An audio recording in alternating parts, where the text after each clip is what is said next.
Sans plus tarder, l'émission à livre ouvert. Et maintenant, que vais-je lire ?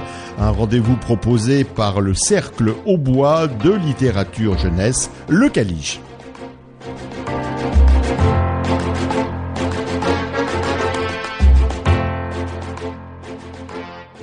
Bonjour, Anne-Marie et moi sommes ravis de vous retrouver pour vous communiquer nos coups de cœur en littérature jeunesse. Je vais vous parler aujourd'hui d'un animal il y a longtemps, tiens, que je n'avais pas parlé, le secret du loup. L'auteur Annie-Morgane de Cadier, l'illustrateur Florian Pige, et c'est édité chez Hongfei. Un loup qui s'ennuie dans sa meute et rêve de nouveaux horizons, et surtout de se trouver un ami, ce n'est pas habituel. Celui-ci part à l'aventure. Un jour, en grand danger de se noyer, une main se tend vers lui. Différents thèmes sont abordés au cours de ce récit. La différence, le poids de la réputation, l'amitié. L'illustration est délicate, magnifique. De grandes planches poétiques alternent des paysages clairs où la neige domine et lumineux où l'on sent le vent glisser entre les troncs d'arbres. Et d'autres où les détails sont mis à l'honneur. Le souffle de l'aventure est omniprésent. C'est vraiment un très bel album. Allez, nous allons suivre ce loup différent. J'aime bien la différence. Dans un pays où la neige ne fond jamais et où les arbres sont plus hauts que les maisons, un loup s'ennuie. Vivre avec la meute, ce n'est pas très drôle. Il faut se lever chaque jour à la même heure, aller chasser toujours au même endroit et tous les soirs se coucher très tôt. Il ne faut pas parler trop fort et on ne joue jamais. Le loup rêve d'autre chose. Il rêve de voir le jour se lever, de découvrir de nouveaux paysages. Et plus que tout, il rêve de trouver un ami. Alors, un matin, sans prévenir personne, le loup s'en va. Il s'éloigne du cœur de la forêt, vers des terres où la meute n'est jamais allée. Tout lui semble plus beau. Même la neige lui paraît plus douce. Soudain, il entend chanter dans les branches juste au-dessus de sa tête. « Eh, vous là-haut !» appelle-t-il. « Je cherche un ami, voulez-vous descendre ? Nous pourrions chanter ensemble. »« Non, » répondent en chœur les oiseaux. « Nous ne sommes pas bêtes. Tu nous mangeras si nous descendons de notre arbre. » Les loups sont gourmands, et tous s'envolent vers des branches beaucoup plus haut. Un peu déçu, le loup poursuit son chemin. Tout à coup, sa patte s'enfonce dans un profond terrier. Il se penche au-dessus du trou et appelle « Eh oh ! Il y a quelqu'un ? Je cherche un ami pour jouer avec moi. »« Va-t'en !» crie-t-on du fond du terrier. « Tu me fais peur. Je ne veux pas venir jouer avec toi. Les loups sont effrayants. » Et le lapin, bien caché dans son abri, ne dit plus un mot. Oh, le loup ne se décourage pas et continue son voyage, impatient de trouver un compagnon. Il aperçoit alors deux cygnes qui s'apprêtent à traverser un cours d'eau. « Attendez-moi là, crie-t-il, voulez-vous m'aider à gagner l'autre rive ? Nous pourrions devenir amis en chemin. »« Ah non, répondit l'un d'eux. Tu nous attaquerais ou bien tu nous ferais couler. Tu pourrais être aussi sympathique, reprend l'autre. Mais nous ne savons pas comment tu peux réagir et mieux ne vaut pas prendre de risques. Les loups sont imprévisibles. » Et les cygnes s'éloignent en poursuivant leur discussion. « Je vais devoir me débrouiller tout seul, soupire le loup. La meute n'a jamais conduit si loin, et il n'avait jamais eu de cours d'eau à traverser, si bien qu'il n'est pas sûr de savoir nager. Qu'importe. » Il rassemble son courage, et plouf, il se jette à l'eau. Mais le courant est trop fort. « Au secours !» crie le loup. Tranquillement installé sur les rochers, une famille de grenouilles cesse de coasser et le regarde passer. Elle le trouve sans doute trop gourmand, trop effrayant, trop imprévisible pour lui venir en aide. Emporté par le courant, le loup finit par perdre connaissance. Quand il revient à lui, il ne sent plus ni l'eau ni le courant. Il entend cependant qu'on lui crie dans les oreilles. « Réveille-toi, grosse bête, mais réveille-toi, tu es tout mouillé, tu vas attraper froid. » Le loup se relève d'un bond. Surpris, il dévisage cette drôle de bête qui se tient en face de lui. « Quelle étrange créature, pense-t-il. Quel genre d'animal est-ce ? Certainement pas un oiseau. Il n'a ni bec ni aile. Un lapin ? Impossible. Ses oreilles sont bien trop petites. Ce n'est pas non plus un renard et sûrement pas un loup. Aurais-tu peur, grosse pète ? Lui demande soudain la petite créature. Allons, approche-toi. Tu te noyais. Alors je t'ai sorti de l'eau. Le loup s'approche de la petite bête pour la renifler. Tu es bien étrange, confie-t-il. Viens-tu des bois ? Vis-tu dans un arbre ou un terrier ? La curieuse créature prend un air amusé. Je suis un garçon. J'habite dans une maison. Je peux te montrer si tu veux. Le loup réfléchit en continuant de renifler l'enfant. Ce dernier se met à rire. Ça chatouille. Je ne sais pas ce que c'est qu'une maison, avoue finalement le loup.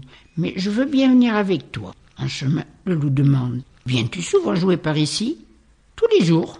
répond le petit garçon. Comme personne ne vient jamais aussi loin, la neige est toujours blanche. J'aime être le premier à y laisser ma trace en dévalant la pente jusqu'à la rivière. De temps en temps, j'essaie d'attraper les grenouilles. Puis pour s'amuser, il monte sur le dos du loup. En avant, grosse bête! Ce dernier se prête au jeu et part en courant. Ils n'ont jamais autant ri. Les deux compagnons s'arrêtent finalement près d'une vieille souche non loin de la maison. « Tu veux du chocolat ?»« Du chocolat? Qu'est-ce que cela peut bien être ?» Le loup n'en a jamais vu sur un arbre ni sur aucun buisson. Il croque timidement un morceau qu'il sent fondre dans sa bouche. Ça ne ressemble à rien de ce qu'on trouve dans la forêt, mais c'est si doux et si bon.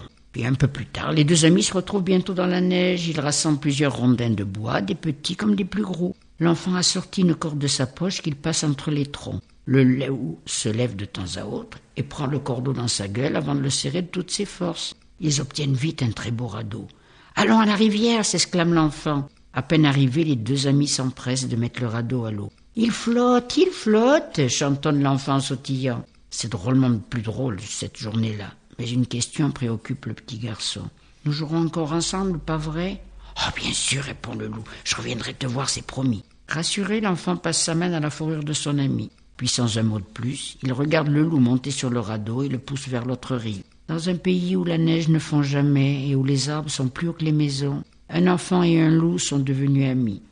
Leur amitié est particulière. Elle grandit de part et d'autre de la rivière. Les deux compagnons l'ont scellée par une promesse, celle de se revoir quoi qu'il arrive. Le loup a trouvé l'ami qu'il cherchait tant. C'est cela son secret. Ouais, comme quoi, quand on a mauvaise réputation, c'est difficile après. Hein. Oui. Il faut dire qu'il porte un lourd passé, ce loup, donc, dans notre histoire, dans notre patrimoine littéraire, tout au moins. Les mémoires ancestrales persistent, durent.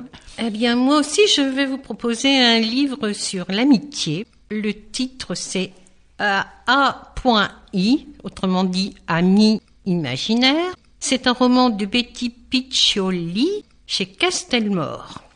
En fait, c'est un roman qui navigue entre fantastique et science-fiction. Fantastique, puisque ces amis dont on nous parle, ce sont ceux qui sont nés de l'imagination des enfants. Bien sûr, il y a beaucoup d'enfants, à travers la littérature, ont imaginé un être qui les comprend, qui les défend ou qui les fait rêver. Mais dans ce roman, ils sont multiples, ils sont nombreux, aussi nombreux presque que les enfants de la Terre. Et puis d'un autre côté, ils nous font aussi penser à ces intelligences artificielles dont on nous parle un peu en ce moment. En fait, tout va se compliquer quand les enfants réels, puisque ce sont ceux qui ont des amis imaginaires, les enfants sont réels. Quand ces enfants vont disparaître, mais vraiment se disparaître, comme se dissoudre dans l'air aux yeux de tout le monde. Alors, je vais vous lire l'arrivée de John, qui est l'ami imaginaire d'Elena. C'est un lion. Alors, ce roman alterne les points de vue. Un chapitre est raconté par la petite fille, un chapitre est raconté par John, ce lion imaginaire qui est son ami. J'étire mes bras mollement au-dessus de ma tête. Quelle heure peut-il être ? J'ai l'impression d'avoir dormi 24 heures d'affilée. Maintenant, il faut que j'arrive à ouvrir les yeux. Mince, déjà midi ? 1er janvier, c'est toujours compliqué de se lever à une heure normale. J'enfile mes chaussons licornes et je me traîne hors de ma chambre. Oui, je sais qu'à 12 ans, je devrais plus porter ce genre de truc, mais j'y suis très attachée. Et c'est John qui me les a offerts l'année dernière pour fêter nos 6 années d'amitié ensemble. D'ailleurs, j'aperçois le bout de sa queue alors que je marche vers la cuisine. Une délicieuse odeur de fleurs d'oranger se glisse jusqu'à mes narines. Il a fait des crêpes.